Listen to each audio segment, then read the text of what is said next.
Salam, selamat pagi, selamat kita berkumpul bersama-sama. Selamat pagi, selamat datang buat Mas siapa? Mbak siapa? Mas Tian, Mbak Mita. Selamat datang. Ini teman-teman Yosi dari Semarang, teman Mbak Tessa dari Semarang. Ikut bersama-sama dengan kita dan menguatkan kita tentunya. Haleluya. Baik Bapak Ibu, kita akan belajar bersama-sama akan kebenaran firman Tuhan. Minggu lalu kita belajar tentang ketersesatan. Awal dari ketersesatan itu apa? Kebiasaan-kebiasaan tidak mau mendengar, ya, tidak mau menanggap, ya. Nah, tentu kita akan belajar hari ini juga, saudaraku, supaya kita mendengar dan mengerti, ya, supaya kita melihat dan menanggap, ya. Kalau Bapak Ibu melihat berita-berita mulai tanggal 25 sampai hari ini makin memanas, ya. Sampai tadi malam saya lihat jam 12 itu masih ada yang demo. Saudaraku, ketika kita melihat hal itu, apa yang harus kita lakukan? Kita bisa melihat, apakah kita juga menanggap? Jangan cuma bilang, waduh negara ini sudah kacau. Jangan. Tapi haturkan di hadapan Allah. Ini bangsaku Tuhan. Kalau engkau memanggil saya, berarti ada sesuatu yang engkau ingin dari hidup saya. Supaya berguna, berdampak. Mungkin gak bisa langsung berdampak seluruh Indonesia. Tapi berdampak paling tidak bagi lingkunganmu, keluargamu, RT-mu, gerejamu, ya. Saudara berdampak dengan baik, memberi damai, dan itu akan mengalir sampai memenuhi kota Banyumas, bahkan seluruh Indonesia.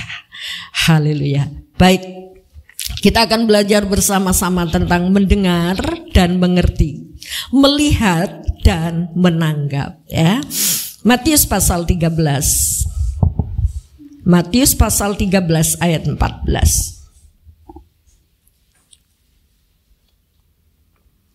Kalau sudah menemukan, mari kita berdiri.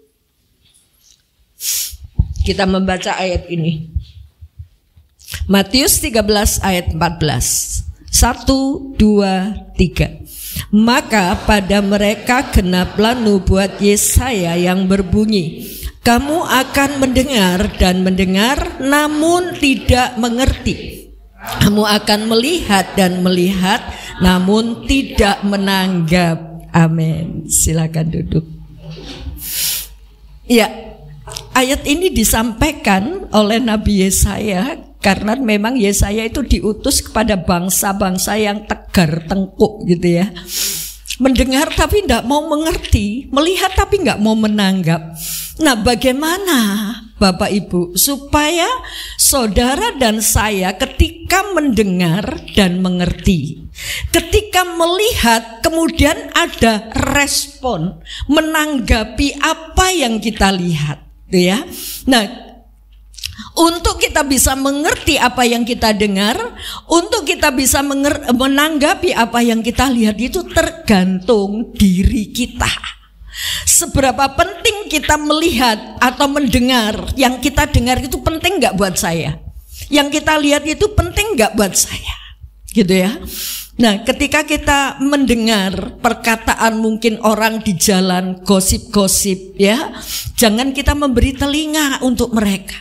Itu gak penting. Tetapi ketika kita mendengar firman Tuhan, ini yang penting, yang harus kita mengerti. Dan kalau tidak mengerti bisa ditanya, ada wadah komsel-komsel yang ada untuk kita memperbincangkan apa yang kita tidak mengerti. Tapi bisa jadi orang mendengar firman Tuhan tapi tidak mengerti. Karena apa? Menganggap firman Tuhan itu tidak penting, menganggap ini gak penting. Bahkan ketika ada gosip, telinga kita diperlebar. Justru hal yang gak penting kita beri telinga, sehingga kita ingin tahu apa sih gosip hari ini, ya, apa sih jalurnya, kok bisa saya dengar begini. Kita ingin jelas, padahal ini hal yang gak penting. Tapi mari Bapak Ibu, kita mengubah konsep kita ya. Jangan sampai kita hanya datang ke gereja tapi tidak mengerti apa yang kita dengar. Yang penting saya sudah menjalankan syarat ibadah kekristenan. Tapi itu kita tinggalkan. Aku datang ingin mengerti. Aku ingin mengenal rencana Tuhan. Dan aku mau menanggapi apa yang jadi permintaan Tuhan. Haleluya. Karena saudaraku, ketika Tuhan itu berbicara, tentu ini pembicaraan yang penting. Tentu ini sesuatu yang penting. Baik untuk pribadi yang diajak bicara, juga untuk bangsa, untuk umat ya. Ketika Tuhan berbicara kepada Musa dan Tuhan memberikan 10 hukum, itu bukan hanya untuk Musa, tapi untuk umat. Jadi betapa kita harus menilai apa yang Tuhan firmankan itu adalah sesuatu yang penting, baik untuk pribadi kita atau untuk umat Tuhan yang lain, atau mungkin untuk bangsa ya, untuk lingkungan orang yang tidak mengenal Tuhan. Haleluya. Nah saudaraku, Tuhan itu ingin memberitahu. Kadang-kadang ketika Tuhan berbicara, banyak orang gak mendengar. Bahkan ketika Adam itu hilang dari pandangan Tuhan ya, ketika dia berdosa, dia jauh, Tuhan yang cari. Bukan Adam yang cari Tuhan, tapi Tuhan yang cari. Adam, kamu di mana? Suatu suara yang disampaikan oleh Tuhan itu tujuannya untuk kebaikan bagi orang yang mendengarkan. Nah saudaraku, ketika kita belajar mengerti firman Tuhan, itu yang membuat kita tidak tersesat. Minggu lalu kita belajar tentang ketersesatan. Ketersesatan itu berawal dari kita mendengar tapi tidak mau mengerti tentang firman Tuhan yang memberi petunjuk. Firman Tuhan yang menjadi pelita. Nah kita tidak mau mengerti, akhirnya kita tersesat dan tidak sadar ya. Kita nggak sadar kalau kita tersesat. Pikiran kita merasa aku sudah benar, aku sudah baik. Makanya ada ayat, banyak orang menyangka jalannya benar tapi ujungnya maut, karena tidak sadar kalau dia tersesat. Nah supaya kita tidak tersesat, ayo kita antusias, haus akan firman Allah yang akan menuntun langkah-langkah kita. Ya, Tuhan seringkali berbicara kepada kita melalui banyak hal. Bisa jadi melalui Alkitab, melalui khotbah-khotbah, melalui peristiwa-peristiwa. Ya, kita melihat Tuhan berbicara kepada kita melalui apa saja. Yang pertama, Tuhan bicara kepada kita tentu melalui firman-Nya. Ya, pastinya itu Tuhan bicara kepada nabi-nabi, Tuhan juga berbicara dengan suaranya ya. Baru nabi-nabi menyampaikan kepada orang lain ya. Jadi melalui apa saja Tuhan bisa berbicara? Pertama, melalui firman-Nya. Dan ketahuilah saudaraku bahwa firman yang sekarang ini adalah firman sudah menjadi manusia di dalam diri Yesus. Dan kisah Yesus sudah ditulis di dalam Injil ya, dalam perjanjian baru itu kisah Yesus. Nah kita mau belajar firman melalui Injil. Kalau dalam perjanjian lama Tuhan bisa berbicara secara nyata dengan suaranya, tapi dalam perjanjian baru Tuhan sudah menyatakan firman sudah menjadi manusia. Dan itu yang perlu kita dengar, itu yang perlu kita taati. Kehidupan Yesus langkah demi langkah, aktivitasnya ayo kita pelajari. Dan itu menjadi teladan buat kita, karena dia firman yang jadi manusia ya. Jangan sampai kita mengabaikan apa yang dikatakan oleh Tuhan Yesus, apa yang dikatakan oleh firman-Nya baik dalam perjanjian lama juga di Tuhan. Ya, yang pertama melalui firman-Nya, ayatnya sangat banyak, tidak saya tulis di situ. Yang kedua, Tuhan juga berbicara kepada para nabi ya. Tuhan tidak langsung berbicara kepada umatnya, tapi Tuhan juga bicara kepada para nabi. Coba dibacakan 1 Raja-Raja 17 ayat 1. Ada yang tugas? 1 Raja-Raja 17 ayat 1. Silakan. Lalu berkatalah Elia orang Tisbe dari Tisbe Gilead kepada Ahab, demi Tuhan yang hidup Allah Israel yang kulayani, sesungguhnya tidak akan ada embun atau hujan pada tahun-tahun ini kecuali kalau ku katakan. Ya. Apakah Elia menyampaikan ini kepada Ahab atas kemauannya sendiri? Karena emosinya mungkin, ya. Tuhan bicara kepada Ahab. Dia katakan, demi Tuhan yang hidup. Jadi ini firman Tuhan melalui Elia. Demi Tuhan yang hidup, Allah Israel yang kulayani, sesungguhnya tidak akan ada embun atau hujan pada tahun-tahun ini kecuali kalau ku katakan. Nah ini anggapannya Ahab merasa, kamu sombong banget ya. Mosok gara-gara kamu berkata tidak ada hujan, hujan tidak ada. Kalau kamu berkata hujan akan turun, hujan akan turun. Nah Ahab nggak terima.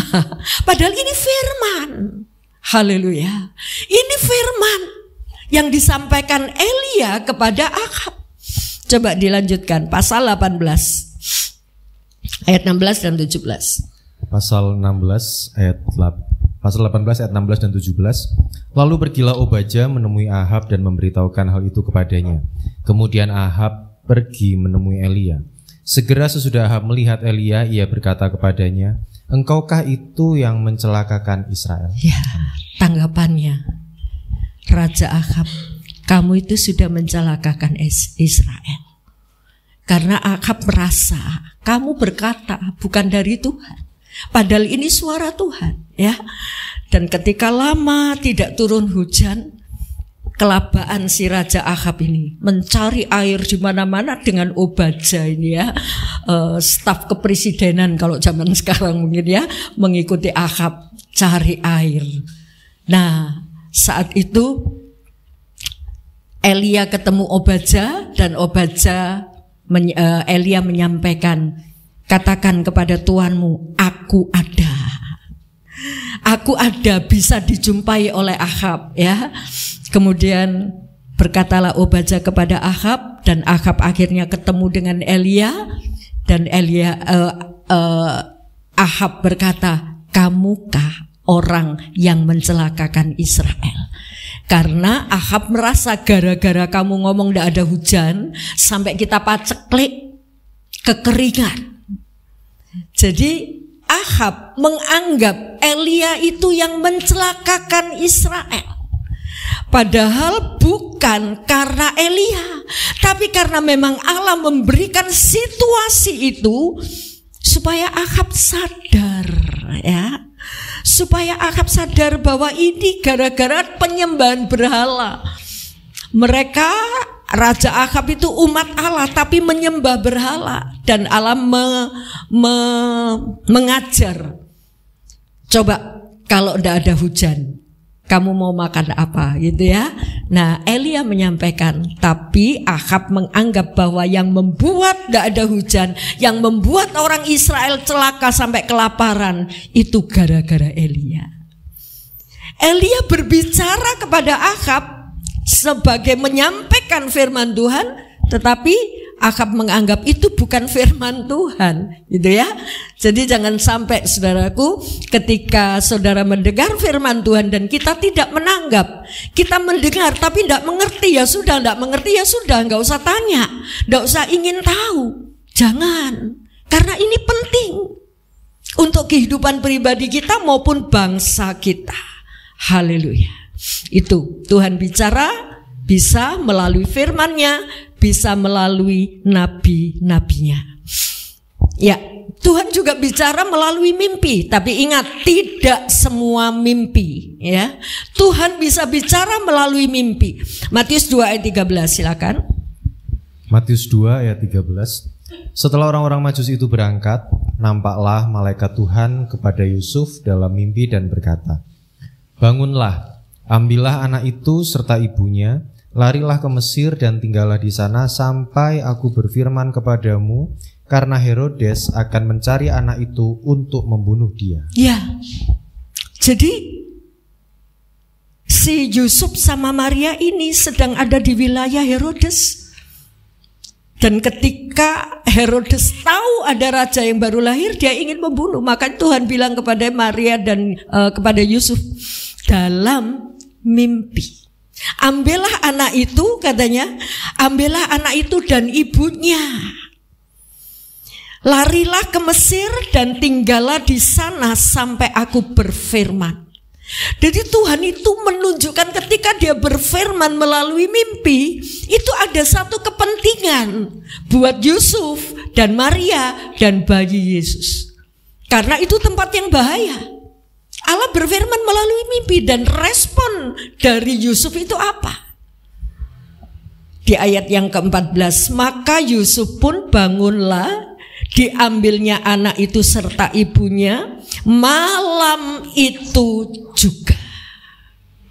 Tidak peduli dia sedang capek, tidak peduli dia sedang ngantuk, tapi ketika dia menangkap suara Allah, menangkap firman Allah, menangkap petunjuk Allah melalui mimpi, maka dia segera melakukan.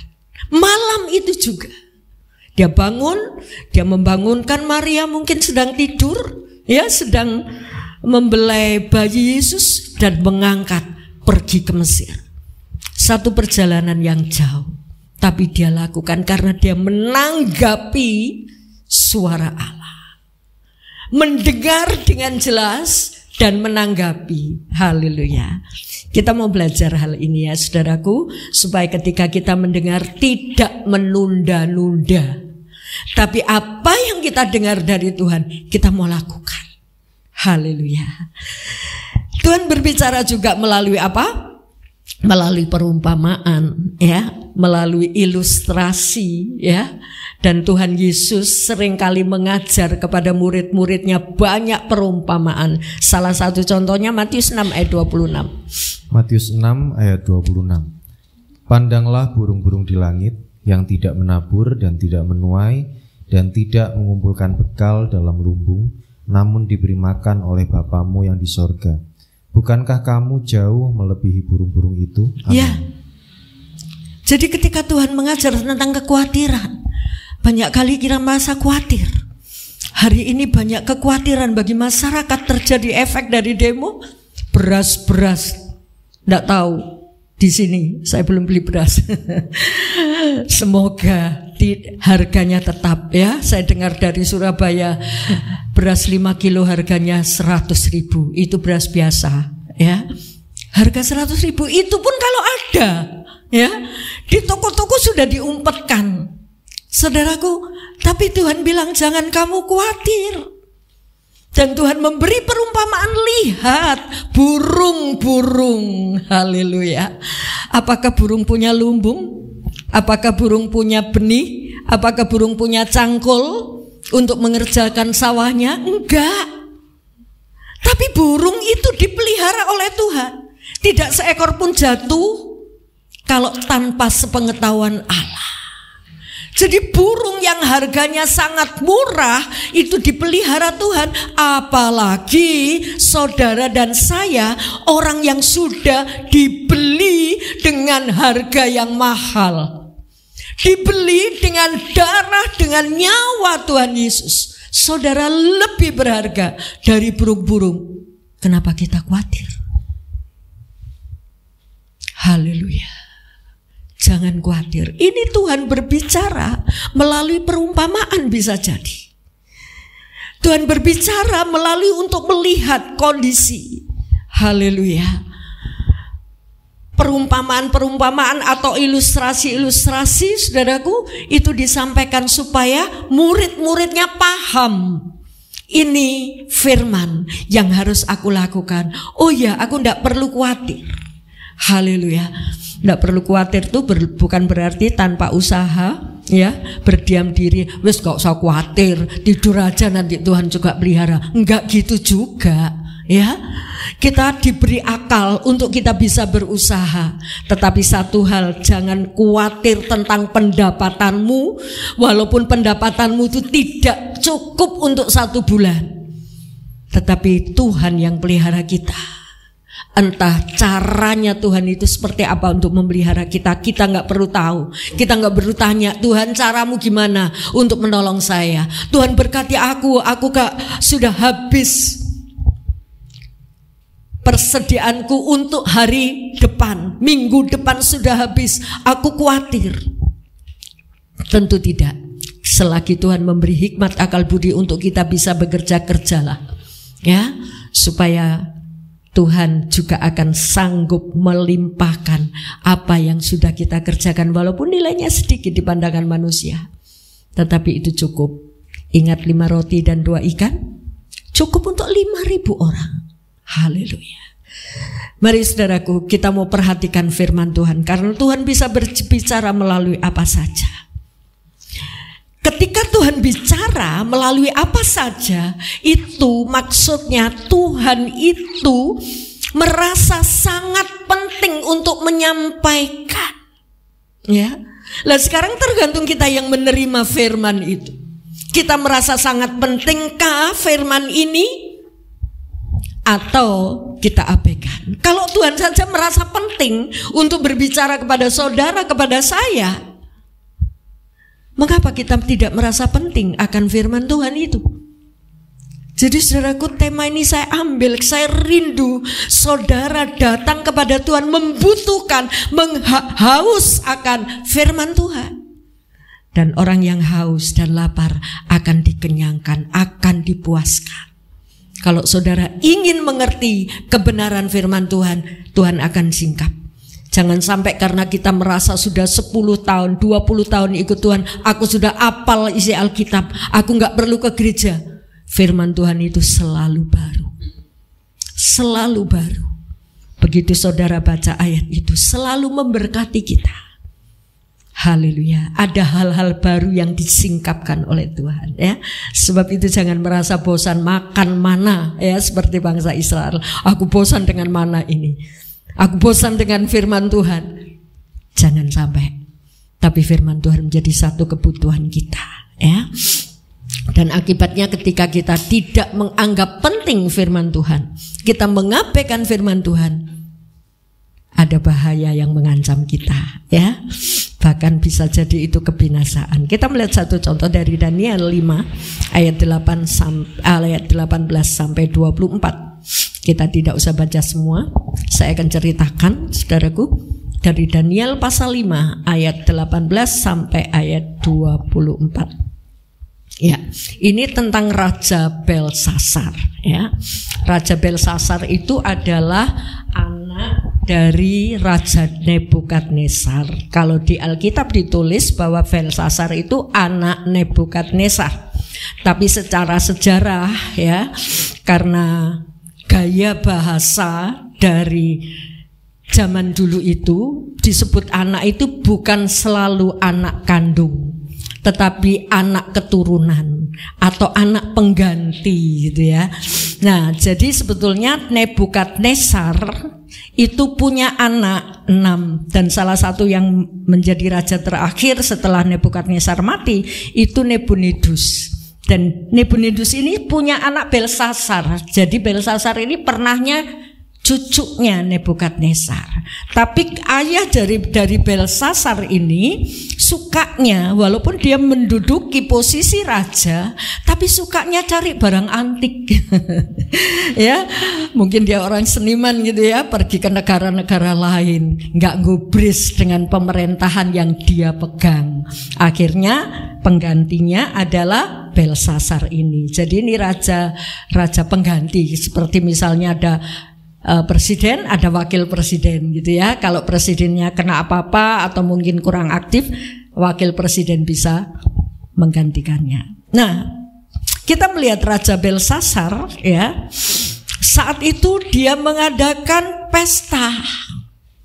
Ketika dia pesta, mabuk-mabuk, kemudian dia juga memerintahkan, coba ambil barang-barang dari bait Allah yang dirampas oleh kakeknya Nebukadnezar, ya. Nebukadnezar pernah mengalahkan Yerusalem, mengalahkan bait Allah, menghancurkan bait Allah, dan alat-alat dari bait Allah itu dari emas dan perak. cangkir-cangkir, bokor-bokor ya, itu dari emas.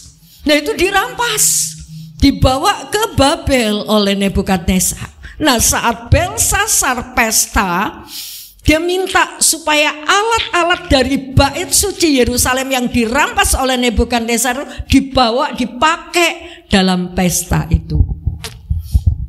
Sungguh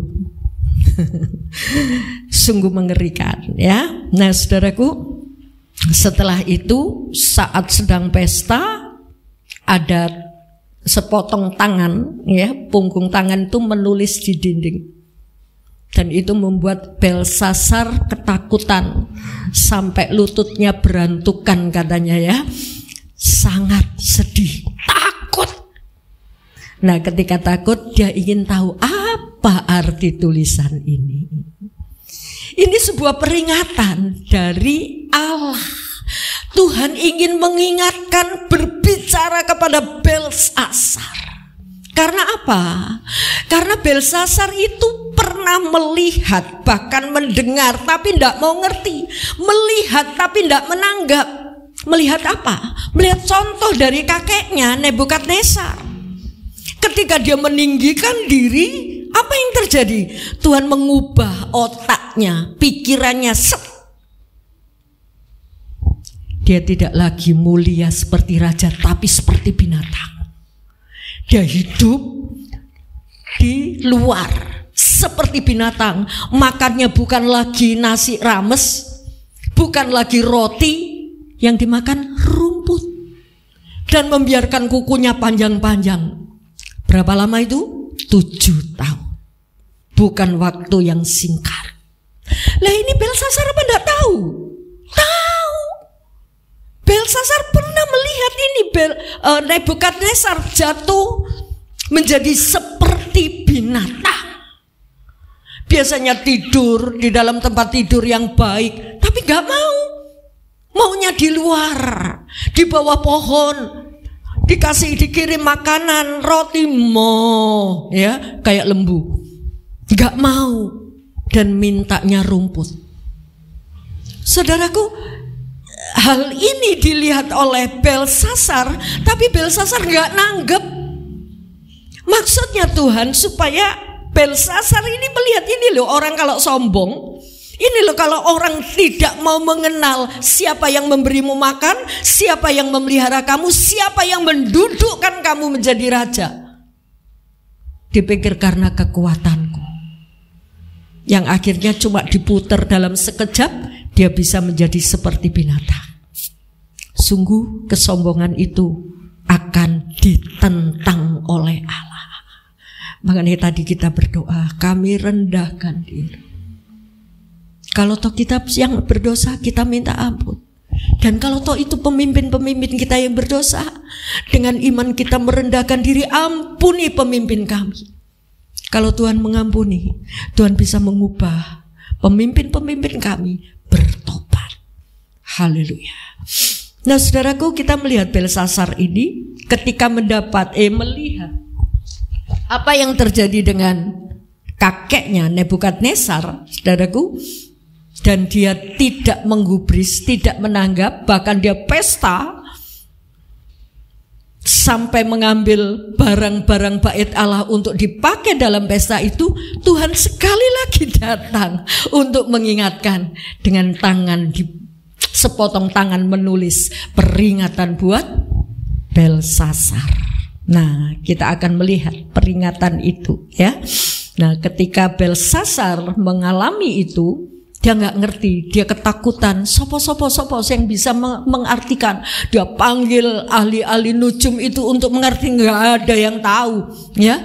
Dan ditemukanlah Daniel, ada yang lapor, raja, itu dulu ada mimpinya Raja Nebukadnezar, gak ada yang menjelaskan, tapi ada seorang yang namanya Daniel. Dia penuh hikmat, penuh roh Allah, dia bisa mengerti. Coba dipanggil. Nah setelah dipanggil, Daniel bisa menyampaikan, mengerti makna tulisan itu. Nah saudaraku, kita belajar dari Belsasar ini. Kita melihat Dia telah diberi kekuasaan, kebesaran oleh Tuhan, tapi dia tetap sombong, tidak belajar dari kisahnya Nebukadnezar. Coba kita baca Daniel 5 ayat 18 sampai 19. Daniel pasal 5 ayat 18 dan 19. Ya Tuanku Raja, Allah yang Maha Tinggi telah memberikan kekuasaan sebagai Raja, kebesaran, kemuliaan dan keluhuran kepada Nebukadnezar ayah Tuanku. Dan oleh karena kebesaran yang telah diberikannya kepadanya itu, maka takut dan gentarlah terhadap dia orang-orang dari segala bangsa, suku bangsa dan bahasa. Dibunuhnya siapa yang dikehendakinya dan dibiarkan hidup siapa yang dikehendakinya, ditinggikan siapa yang dikehendakinya dan direndahkan siapa yang dikehendakinya. Amin. Jadi sebelum mengartikan tulisan itu, Daniel menyampaikan supaya Belsasar itu ingat, itu loh kakekmu dulu diberi kuasa. Ya Tuanku Raja Allah yang Maha Tinggi telah memberikan kekuasaan sebagai Raja, kebesaran, kemuliaan, keluhuran kepada Nebukadnezar. Suruh diingat lagi. Jadi Daniel mengingatkan, ingat itu loh kakekmu dulu diberi kesempatan menjadi raja, keluhuran, kebesaran, kekejayaan. Tetapi apa yang terjadi? Nebukadnezar sombong. Dia mau membunuh siapa yang ingin dibunuhnya. Dia membiarkan hidup siapa yang ingin dibiarkan hidup. Bukankah itu yang sering terjadi di kalian di bangsa? Yang salah jadi benar, yang benar jadi salah. Haleluya.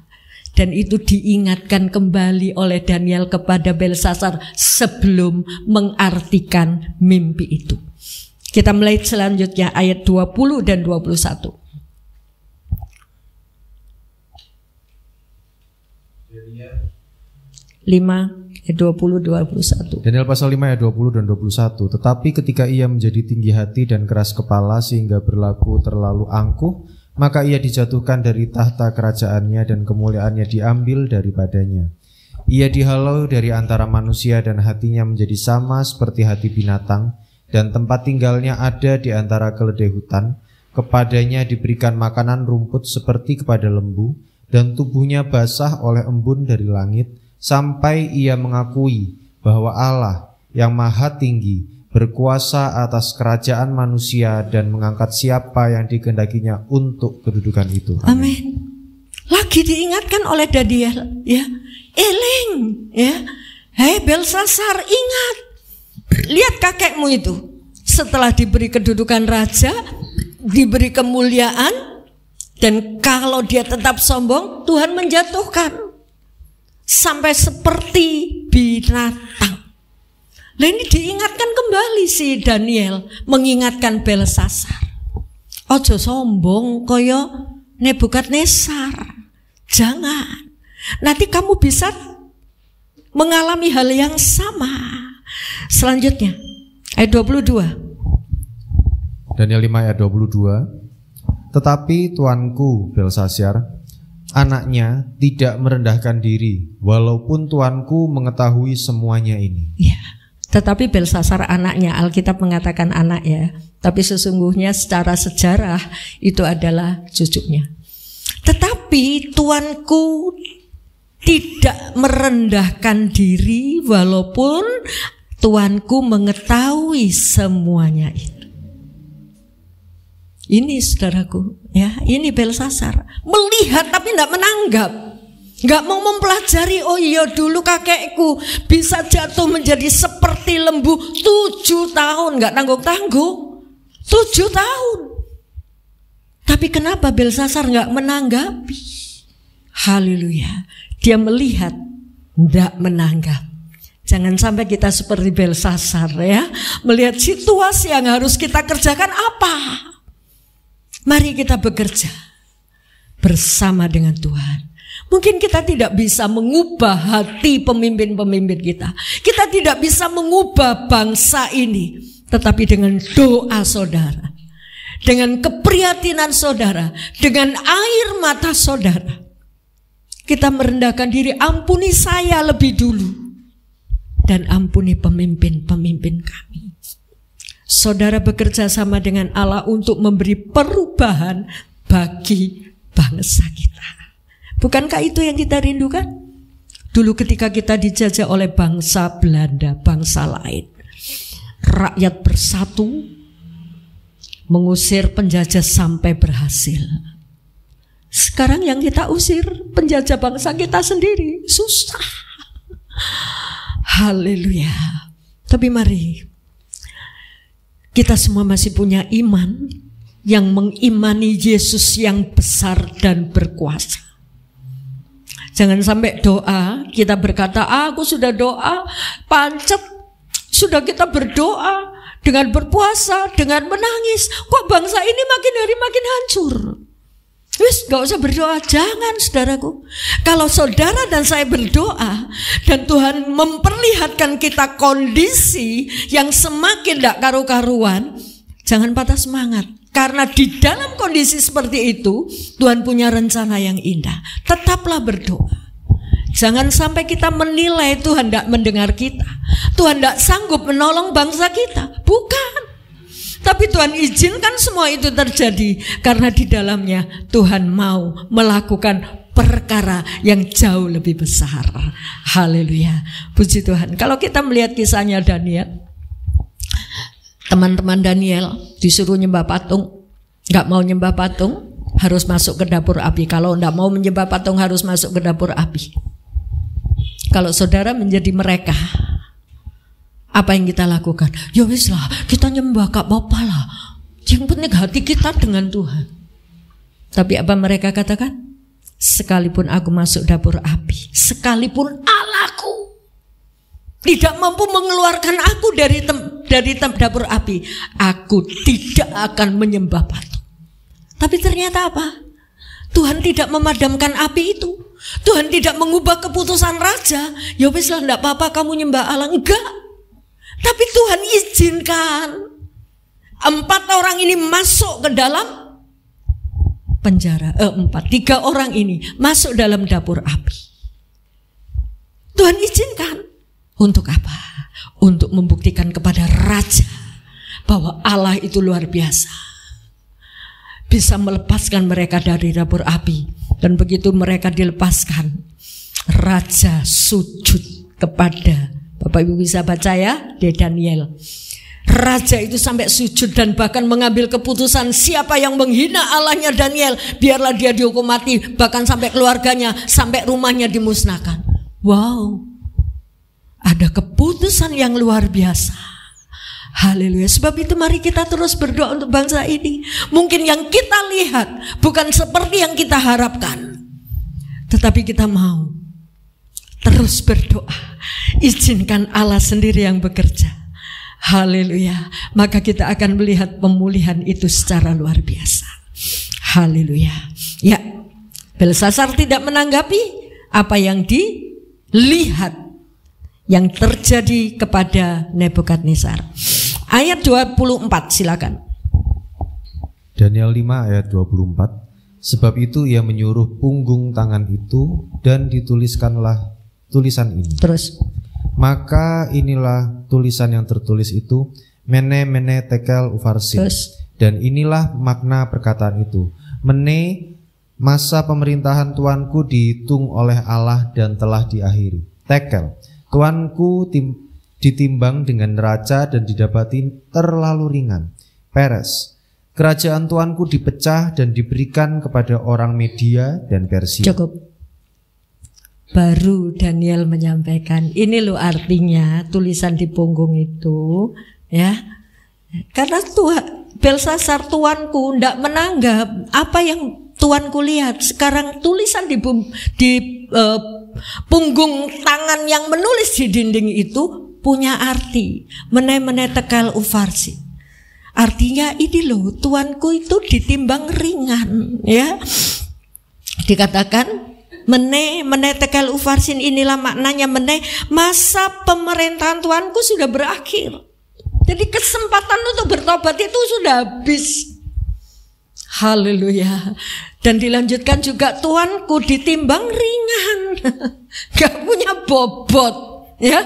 Sudah ikut Tuhan bertahun-tahun gak ada bobotnya. Nggak nyata, menjadi terang, menjadi pelaku firman nggak nyata. Saudaraku, jangan sampai kita menjadi anak-anak Tuhan yang tidak berbobot, ringan. Dan waktu berjalan terus. Ya, di Komsel kemarin Jumat, hidup itu adalah perjalanan. Kalau kita mau berhenti, tetap waktu itu berjalan. Sampai akhirnya kita menuju ujung dari kehidupan kita. Dan masa kesempatan pemerintahan Tuhanku tinggal sedikit. Tuhanku ditimbang dan hasilnya ringan. Kerajaan Tuhanku dipecah dan diberikan kepada orang Media dan Persia. Ini arti. Kalau saudara jadi Belsasar, kesempatan tinggal sedikit. Apa yang kita lakukan? Wah, kita berdoa, minta ampun ya Tuhan, aku mau bertobat. Tapi ternyata Belsasar tidak punya kesempatan bertobat. Yang akhirnya ayat 30 silakan. Ayat 30. Pada malam itu juga terbunuhlah Belsasar, raja orang Kasdil itu. Pada malam itu juga terbunuhlah dia, binasa. Gak ada kesempatan bertobat. Mari kita cermati kesempatan yang masih Tuhan berikan kepada kita. Gunakan untuk mengerti firman Tuhan, supaya saudara tidak tersesat, supaya saudara dalam waktu yang sudah terbatas berakhir, Tuhan ingatkan baru seperti Belsasar.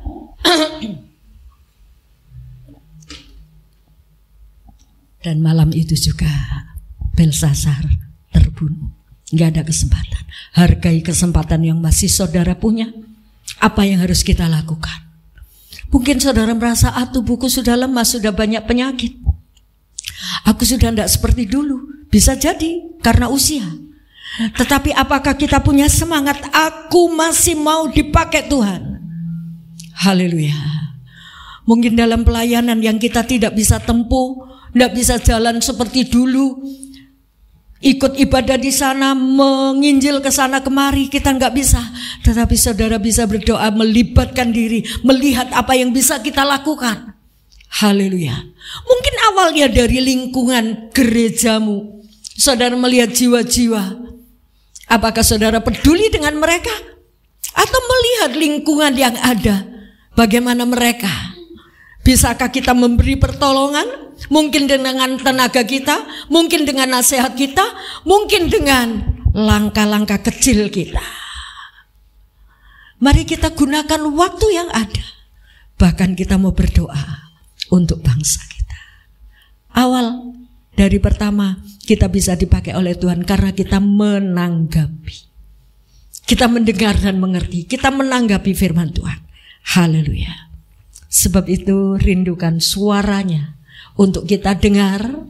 Kalau tidak mengerti, tanya sama Tuhan, apa Tuhan maksudmu? Haleluya. Mari kita mempertajam telinga kita. Seperti seorang murid, kalau diajar gurunya, dia dengar.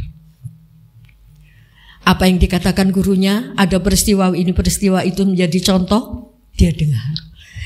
Yesaya 50 ayat 4. Sebagai ayat penutup. Yesaya 50 ayat 4. Yesaya 50 ayat 4. Tuhan Allah telah memberikan kepadaku lidah seorang murid, supaya dengan perkataan aku dapat memberi semangat baru kepada orang yang letih lesu. Setiap pagi ia mempertajam pendengaranku untuk mendengar seperti seorang murid. Haleluya. Apakah kita juga mau memiliki seperti apa yang dimiliki oleh Yesaya? Tuhan mempertajam telingaku, mempertajam mataku. Aku mau mendengar seperti seorang murid. Haleluya. Puji Tuhan. Saudaraku, biar ini mengubah hidup kita.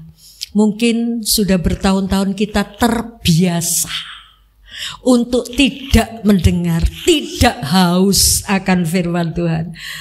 Tapi ketika kita mendengar hari ini, Indonesia butuh doa saudara. Kita mau mempertajam telinga kita, pendengaran kita, untuk mendengar apa Tuhan yang kau mau dari hidup kau, untuk aku bisa berdampak bagi bangsaku. Kita berdiri bersama-sama.